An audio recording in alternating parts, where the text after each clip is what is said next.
Hello, എല്ലാവർക്കും അമ്മൂസ് tea സ്റ്റുഡിയോയിലേക്ക് സ്വാഗതം. ഇന്ന് നമ്മൾ ഉണ്ടാക്കാൻ പോകുന്ന ഒരു അടിപൊളി ചെമ്മീൻ തേങ്ങ അരച്ച ഒരു കറിയാണ്. നമുക്ക് നോക്കാം ഇതെങ്ങനെയാണ് ഉണ്ടാക്കുന്നത്. ആദ്യം തന്നെ നമുക്ക് ആവശ്യമായിട്ടുള്ള സാധനങ്ങൾ എന്തൊക്കെയാണെന്ന് നോക്കാം. നമുക്ക് കുറച്ച് ഒരു 1/4 കിലോ പ്രോൺസ് ആണ് ഇവിടെ കഴുകി വൃത്തിയാക്കി വെച്ചേക്കുന്നത്. അതുപോലെ തന്നെ ആദ്യം തന്നെ ഇടാൻ വേണ്ടിയിട്ടുള്ള കുറച്ച് ഒരു നുള്ള് ഉലുവയും പിന്നെ ആവശ്യത്തിന് വേണ്ട കടുക്, പിന്നെ ജസ്റ്റ് ഞാൻ 2 തണ്ട് ഇവിടെ വെച്ചിട്ടേ ഉള്ളൂ. പിന്നെ പൊടികൾ നമുക്ക് കുറച്ച് മുളക് പൊടി വേണം, അതായത് ഒരു ടേബിൾ സ്പൂൺ വേണം. ഇവിടെ ഒരു 1.5 ടേബിൾ സ്പൂൺ മല്ലിപ്പൊടി, പിന്നെ ഒരു 1/4 ടീസ്പൂൺ മഞ്ഞൾ വേണം. പിന്നെ കറിവേപ്പില. ഇതൊക്കെ നമുക്ക് ജസ്റ്റ് ഇത് മൂന്നും നമുക്ക് ചതയ്ക്കാൻ വേണ്ടിയിട്ടുള്ളതാണ്. വെളുത്തുള്ളി 2 അല്ലി, പിന്നെ 3 അല്ലി ചെറിയുള്ളി, പിന്നെ ഇച്ചിരി ഇഞ്ചി, ഇത്ര ഇഞ്ചി. ഇത് മൂന്നും കൂടി നമ്മൾ ചതച്ചാണ് ചേർക്കാൻ ഉദ്ദേശിക്കുന്നത്. ഇത് ആവശ്യത്തിന് വേണ്ട കറിവേപ്പില ഞാൻ ഇത്ര എടുത്തു, നിങ്ങൾക്ക് ആവശ്യമില്ല ഇത്ര എടുക്കാം. പിന്നെ ഇത് നമ്മൾ വെളിച്ചെണ്ണ എടുത്തേക്കുന്നത് വേണ്ടിയിട്ട് ഇത്ര ആവശ്യമുള്ളൂ. പിന്നെ ആവശ്യത്തിന് വേണ്ട വെള്ളം. ഇത് നമ്മൾ ഇത്ര ഞാൻ ജസ്റ്റ് എടുത്ത് വെച്ചിട്ടേ ഉള്ളൂ. നമുക്ക് ആവശ്യാനുസരണം യൂസ് ചെയ്യാം. ഇപ്പം അരയ്ക്കുന്ന കൂട്ടിലോട്ട് നമുക്ക് ഈ വെള്ളം തന്നെ ഉപയോഗിക്കാം. അരയ്ക്കാൻ വേണ്ടി നമ്മൾ മിക്സിയിൽ ചെറിയ ജാറിൽ തേങ്ങ ചിരണ്ടിയതും അതുപോലെ തന്നെ വെളുത്തുള്ളി ഞാൻ ഒരു 2 വെളുത്തുള്ളി ജസ്റ്റ് ചെറിയ ചെറിയ പീസസ് ആക്കി ഇട്ട് കൊടുത്തേക്കുവാണ്. അതുപോലെ ചെറിയ ചുവന്നുള്ളി, അതായത് വെളുത്തുള്ളിയുടെ പോലെ തന്നെ ചുവന്നുള്ളിയും 2 ഞാനിങ്ങനെ പീസ് ആക്കി ഇട്ട് കൊടുത്തേക്കുവാണ്. ഇതാണ് നമ്മൾ അരയ്ക്കേണ്ട മിക്സ്ചർ. വേറെ ഒന്നും നമ്മൾ ചേർക്കേണ്ട അരയ്ക്കാൻ വേണ്ടിയിട്ട്. ഇതൊരു തേങ്ങ അരച്ചൊരു പ്രോൺസ് കറി ആയതുകൊണ്ട് തന്നെ അരപ്പ് ഭയങ്കര പ്രധാനമാണ്. പിന്നെ ഞാൻ പുളി എടുത്തു. ഇവിടെ നമ്മൾ കുടംപുളിയാണ് സാധാ മീൻകറിക്ക് അടിക്കുന്നത്. ഇത് വാളംപുളിയാണ് എടുത്തേക്കുന്നത്. ഇത് വാളംപുളി ഞാൻ ഇതിൽ ഇത്രയും വെള്ളത്തിൽ ഒരു ചെറിയൊരു ഉരുള ഇതിലേക്ക് ഇട്ട് ജസ്റ്റ് ഒന്ന് ഞെരടിയിട്ട് വെച്ചേക്കുവാണ്. നമ്മൾ തുടങ്ങുമ്പോൾ തന്നെ ഇങ്ങനെ ഇട്ട് വെച്ചേക്കും. അതാകുമ്പോൾ നമുക്ക് ആ ഒരു സമയമാകുമ്പോൾ അവസാന സമയമൊക്കെ ആകുമ്പോഴത്തേക്കും പാകത്തിനാകും. പിന്നെ ഞാൻ നമ്മുടെ പ്രധാന സാധനമായ തക്കാളി, ഇതിന് ഭയങ്കര ഇമ്പോർട്ടൻ്റ് ആണ് തക്കാളി ഇല്ലാതെ ഈ കറി വെച്ച് കഴിഞ്ഞാൽ അത്ര ടേസ്റ്റ് ഉണ്ടാവില്ല. തക്കാളി ഭയങ്കര ഇമ്പോർട്ടൻ്റ് ആണ്. തക്കാളി ഞാൻ ഒരു വലിയ തക്കാളിയും പിന്നെ ഒരു പച്ചമുളക് 2 കീറിയിട്ടേക്കുവാണ്. ഇതും നമ്മൾ ഡയറക്റ്റ് ചേർത്ത് കൊടുക്കണം. ഇതിൽ ഈ അരപ്പിൽ കിടന്ന് തക്കാളിക്ക് വേവണം. പിന്നെ ആവശ്യത്തിന് വേണ്ട ഉപ്പ്. ഇപ്പം നമ്മൾ അടുപ്പത്ത് ചട്ടി ചൂടാക്കാൻ വെച്ചിട്ടുണ്ട്. ചട്ടിയിൽ ഉണ്ടാക്കുന്നതാണ് ഇതിന് ഭയങ്കര ടേസ്റ്റ്. അത് ഇമ്പോർട്ടൻറ്റ് കാര്യമാണ്, നോട്ട് ചെയ്യണം. ചട്ടി ഉള്ളവർ ചട്ടി തന്നെ ഇത് ഉണ്ടാക്കാൻ ശ്രമിക്കണം. നമ്മൾ ചട്ടി ഇപ്പം ചൂടാക്കാൻ വെച്ചിട്ടുണ്ട്. ഇനിയും നമ്മൾ അതേ സമയത്ത് ആദ്യമായിട്ട് ചെയ്യേണ്ട കാര്യം എന്താണെന്ന് വെച്ചിട്ടുണ്ടെങ്കിൽ നമ്മുടെ പ്രോൺസ് എടുത്തിട്ട് കുറച്ച് മഞ്ഞൾപ്പൊടിയും കുറച്ച് ഉപ്പും കൂടി ചേർക്കണം. ഒരു നുള്ളെന്ന് പറയാൻ പറ്റില്ല, ഒരു ഇച്ചിരി ഇതിടുക. പ്രോൺസിൻ്റെ അളവനുസരിച്ച് നിങ്ങൾക്ക് ഇത് കൂട്ടി കൊടുക്കാം. ഇത് ഭയങ്കര ഇമ്പോർട്ടൻ്റ് ആണ്. അതുപോലെ തന്നെ ഉപ്പ് ഒരു അത്രയും തന്നെ അളവിനുള്ള ഉപ്പ് ഇതും കൂടി ഇതിലേക്ക് ഇട്ട് കൊടുക്കുക. എന്നിട്ട് നന്നായിട്ട് കൈക്ക് കഴുകി വൃത്തിയാക്കിയതിന് ശേഷം കൈ വെച്ചിട്ട് നന്നായിട്ടൊന്ന് മിക്സ് ചെയ്ത് കൊടുക്കുക.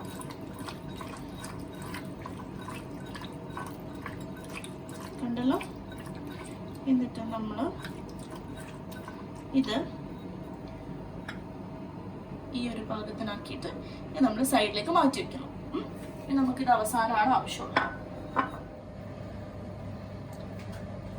ഇപ്പം നമ്മുടെ ചട്ടി നന്നായി ചൂടായിട്ടുണ്ട്. അതിലേക്ക് നമ്മുടെ വെളിച്ചെണ്ണ ഒഴിച്ചു കൊടുക്കണം. വെളിച്ചെണ്ണ ഇട്ടാലാണ് ഇതിന് കൂടുതൽ ടേസ്റ്റ്. ഇതൊരു നാടൻ ട്രഡീഷണൽ ടൈപ്പ് ഓഫ് കറി ആയതുകൊണ്ട് നമുക്ക് വെളിച്ചെണ്ണ തന്നെ ഒഴിച്ചു കൊടുക്കണം. ഈ വെളിച്ചെണ്ണ ഒന്ന് ചൂടാവട്ടെ. വെളിച്ചെണ്ണ പെട്ടെന്ന് തന്നെ ചട്ടി ആയതുകൊണ്ട് പെട്ടെന്ന് തന്നെ ചൂടാവുന്നുണ്ട്.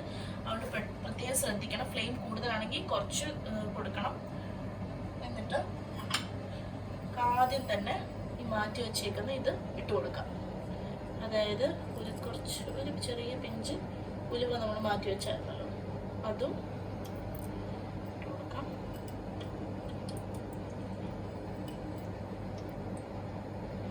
അതൊന്ന് ചെറുതായിട്ടൊന്ന് മൂത്ത് വരുമ്പോൾ നമുക്ക് കടുകും ഈ തണ്ടും കൂടി ഇട്ട് കൊടുക്കാം.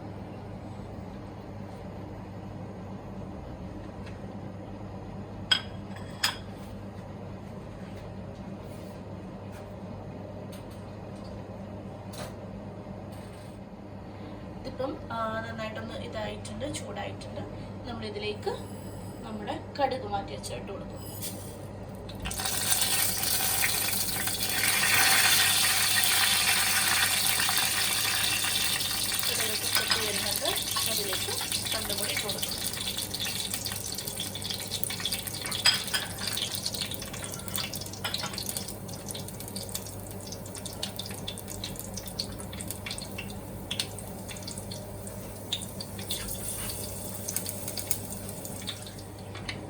ഇതിലേക്ക് നമ്മൾ മാറ്റി വെച്ചിരിക്കുന്ന കറിവേപ്പില ഇടുന്നു.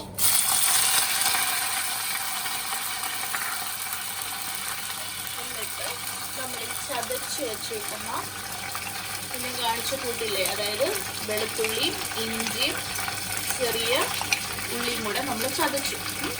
ഈ ചതച്ചതും കൂടെ ഇതിലേക്ക് ഇട്ട് കൊടുക്കുന്നു.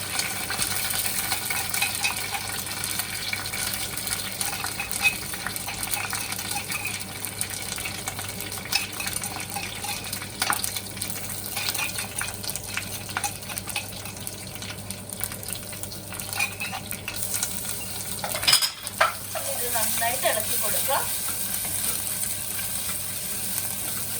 ആവശ്യത്തിന് മൂത്തിട്ടുണ്ട്. ഒരുപാടൊന്നും മൂത്ത് കരിഞ്ഞു പോരുത്. ഇതുവരെ തീ നന്നായിട്ട് നോക്കിക്കണം, ശ്രദ്ധിച്ചോണം. ഇപ്പോൾ കുറച്ചൊന്ന് മൂത്തിട്ടുണ്ട്. ഈ ഒരു പരുവത്തിൽ തന്നെ നമുക്ക് നമ്മുടെ എടുത്തു വെച്ച പച്ചമുളക് ഇട്ട് കൊടുക്കാം. പച്ചമുളകാണ് ആദ്യം ഇടുന്നത്.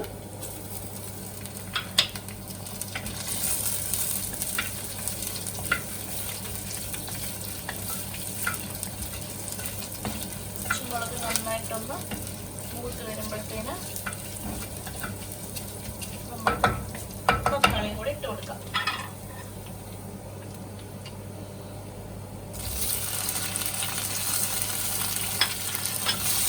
നല്ലോണം നോക്കി കൊടുക്കാം. ഈ തക്കാളി ഒന്ന് ഇതിലൊന്ന് വെന്തുടയാനായിട്ട് ഒരു 2 മിനിറ്റ് ഒന്ന് സമയം കൊടുക്കണം. ആ സമയം കൊണ്ട് നമ്മൾ എടുത്തു വെച്ചേക്കുന്ന തേങ്ങ നമുക്ക് അരച്ചെടുക്കാം. കുറച്ച് വെള്ളമൊക്കെ ചേർത്ത് നല്ല ബട്ടർ പോലെ അത് അരയണം, നന്നായിട്ട് അരയണം. ഓക്കെ, 2 മിനിറ്റ് ഒന്ന് ഇതൊന്ന് വേവട്ടെ.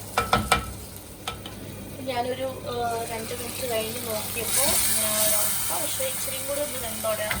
നിങ്ങളുടെ തക്കാളിയുടെ വേവ് അനുസരിച്ച് സമയം കൂട്ടി കൊടുക്കുക. ഇപ്പോൾ 5 മിനിറ്റ് ഇട്ടാലും കുഴപ്പമൊന്നുമില്ല. നന്നായി വെന്തോടയണം. ചില തക്കാളികൾ ഇച്ചിരി സമയം എടുക്കും. കാരണം ഇപ്പം അധികം പഴുത്തിട്ടില്ലെങ്കിൽ, അധികം കുറച്ച് പച്ച ടൈപ്പ് ആണെങ്കിൽ ഇച്ചിരി ടൈം കൂടുതലെടുക്കും. എന്തെങ്കിലൊരു 2-3 മിനിറ്റ് എടുക്കും ഈ ഒരു കറി ആവാനായിട്ട്. നന്നായിട്ട് ഇത് വെന്തോടയണം. ഇങ്ങനെ നീക്കി കൊടുക്കാം.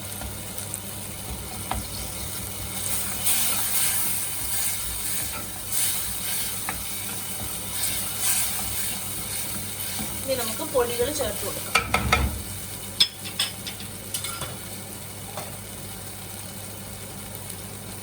നമ്മൾ നേരത്തെ എടുത്തു വെച്ച ഈ കൂട്ട ഇതിലേക്ക് ചേർത്ത് കൊടുക്കാം. ജസ്റ്റ് ഒന്ന് മിക്സ് ചെയ്തിട്ട് പൊടി ചേർത്ത് കൊടുക്കുമ്പോൾ പ്രത്യേകം ശ്രദ്ധിക്കണം. തീ ലോ ഫ്ലെയിമിൽ തന്നെ ആയിരിക്കണം. നിങ്ങളുടെ ചട്ടിക്ക് പെട്ടെന്ന് ചൂടടിക്കുമെങ്കിൽ തീ വേണമെങ്കിൽ ഓഫ് ചെയ്തിട്ടാണെങ്കിലും നിങ്ങൾ പൊടി ചേർത്ത് കൊടുത്താൽ മതി. ഇല്ലെങ്കിൽ ഇത് കരിഞ്ഞു പോകും.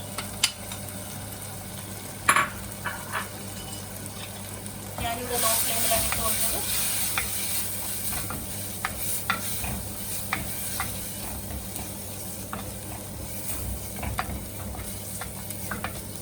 നന്നായിട്ടൊന്ന് ഇളക്കി കൊടുക്കും.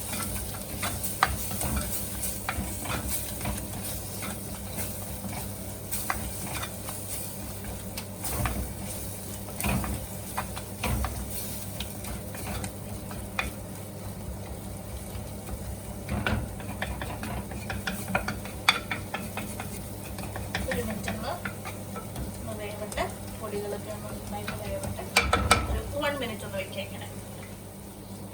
അപ്പം നല്ല സ്മെല്ലൊക്കെ വരുന്നുണ്ട്.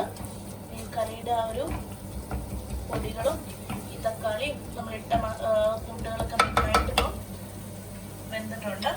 ഇനി നമ്മളിതിലേക്ക് നന്നായി അരച്ച് വെച്ചേക്കുന്ന ഈ തേങ്ങാക്കൂട്ട് ചേർത്ത് കൊടുക്കാം. തേങ്ങ അരച്ച് വെച്ചേക്കുന്നത് ചേർത്ത് കൊടുക്കാം.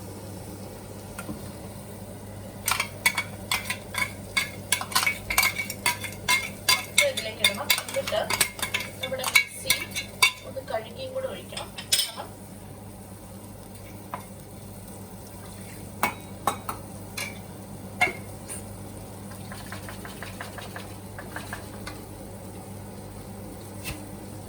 ഈ വെള്ളം കൂടി ഇതിലേക്ക് ചേർത്ത് കൊടുക്കാം.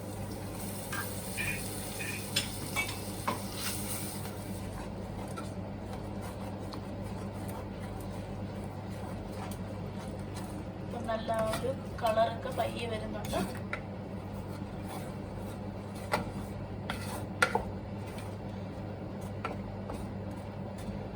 കുറച്ച് വെള്ളം കൂടി ചേർത്ത് കൊടുക്കാം. കാരണം ഇതിൽ നമ്മളിനി പ്രോൺസ് ഒക്കെ ഇട്ട് കഴിയുമ്പോൾ പ്രോൺസിന് വേവാനുള്ള വെള്ളം കൂടി വേണം. നമ്മൾ പ്രോൺസിൻ്റെ അളവനുസരിച്ച് അരപ്പും കൂട്ടാം, വെള്ളവും കൂട്ടി കൊടുക്കാം.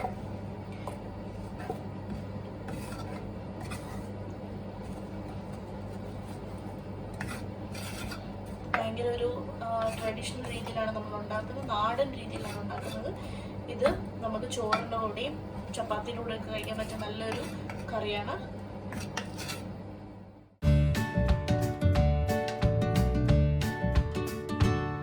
തിളച്ച് പൊങ്ങുന്നുണ്ട്, ഇത് കാണാലോ. ഇനി നമ്മളിതിലേക്ക് ജസ്റ്റ് ഒന്ന് ഇളക്കിയിട്ട് നമ്മൾ പ്രോൺസ് ചേർത്ത് കൊടുക്കാൻ പോകും. പ്രോൺസ് നേരത്തെ ഉപ്പും മഞ്ഞളും ഒക്കെ ഇട്ടിട്ടുണ്ടായിരുന്നു, അതുകൊണ്ട് തന്നെയാണ് ഇത്രയും സമയമായിട്ട് നമ്മൾ ഉപ്പ് ചേർക്കാത്തത്. ഇനി നമ്മൾ പ്രോൺസ് ഇതിലേക്ക് ആഡ് ചെയ്തതിന് ശേഷം നമ്മൾ ഉപ്പ് നോക്കിയിട്ടാണ് ഉപ്പ് ചേർക്കുന്നത്.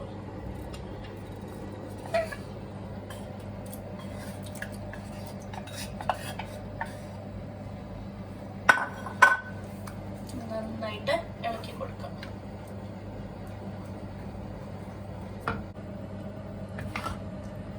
നമ്മുടെ പ്രോൺസ് ഒക്കെ ഇതിൽ മുങ്ങി കിടക്കുവാണ്. ഈ ഒരു പരുവത്തിൽ തന്നെ നിങ്ങളുടെ അരപ്പ് ഉണ്ടായിരിക്കണം, എന്നാലേ ഇതിൻ്റെ ഉള്ളിൽ കിടന്ന് നന്നായിട്ടൊന്ന് വെന്ത് വരത്തുള്ളൂ. ഇനി നമുക്ക് ജസ്റ്റ് ഒന്ന് ഓടെ ഒന്ന് ടേസ്റ്റ് ചെയ്ത് നോക്കാം എങ്ങനെ ഉണ്ട് ഉപ്പെന്ന്.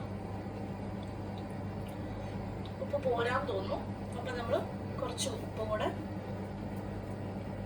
ചേർക്കണം.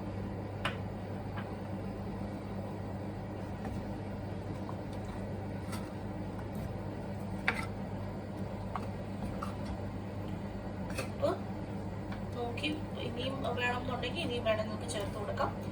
നമ്മളിതൊന്ന് ഇളക്കി ഉപ്പിട്ട് ഇനി നമുക്ക് ഇതൊന്ന് അടച്ചു വയ്ക്കാം. ഒരു 10 മിനിറ്റ്സ് ഇത് അടച്ചു വയ്ക്കാം. നമുക്ക് അങ്ങനെ ആ ഒരു 10 മിനിറ്റ്സ് കഴിഞ്ഞിട്ടുണ്ട്. നമുക്ക് നോക്കാം. തെള്ളയുടെ ശബ്ദം കേൾക്കാവും. അപ്പോൾ ഇത് നന്നായിട്ട് തിളച്ചിട്ടുണ്ട്. നോക്കിക്കഴിഞ്ഞാൽ ഈ പീരയും ഈ അരപ്പിൻ്റെ ഇതും ഈ പ്രോൺസും തക്കാളിയും ഒക്കെ ഇതിൽ നന്നായി കിടന്ന് വെന്തിട്ടുണ്ട്. ഭയങ്കര സ്മെല്ലാണ് ഇവിടെ, ഭയങ്കര നല്ല സ്മെല്ലാണ്. അത് നിങ്ങൾ ട്രൈ ചെയ്ത് നോക്കിയാൽ നിങ്ങൾക്ക് മനസ്സിലാവുള്ളൂ എന്താണെന്നുള്ളത്. അതുപോലെ തന്നെ നമ്മളിനി ഇതിലേക്ക് നമ്മൾ മാറ്റി വെച്ചിരുന്ന പുളിവെള്ളം ഉണ്ടല്ലോ, അത് നമ്മൾ കുറേശ്ശെ ചേർത്ത് കൊടുക്കാൻ പറ്റുവാണ്. പുളിവെള്ളം നമ്മൾ കുറേശ്ശെ ഒഴിച്ച് കൊടുക്കുന്നു. മുഴുവൻ ഒഴിച്ചിട്ട് കുറേശ്ശെ ഞാൻ എടുത്തതിൻ്റെ ഒരു പകുതി പോർഷനെ ഞാൻ ഒഴിച്ചിട്ടുള്ളൂ. കാരണം ഇതും കൂടെ ഒന്ന് മിക്സ് ചെയ്ത് കൊടുത്ത് 1 മിനിറ്റ് ഒന്ന് അടച്ചു വെച്ചതിന് ശേഷം നമ്മൾ തുറന്ന് ഇതിൻ്റെ ടേസ്റ്റ് എങ്ങനെയുണ്ടെന്ന് നോക്കാം. ഭയങ്കര ടേസ്റ്റി ആയിട്ടുള്ള പ്രോൺസിൻ്റെ ഒരു കറിയാണിത്.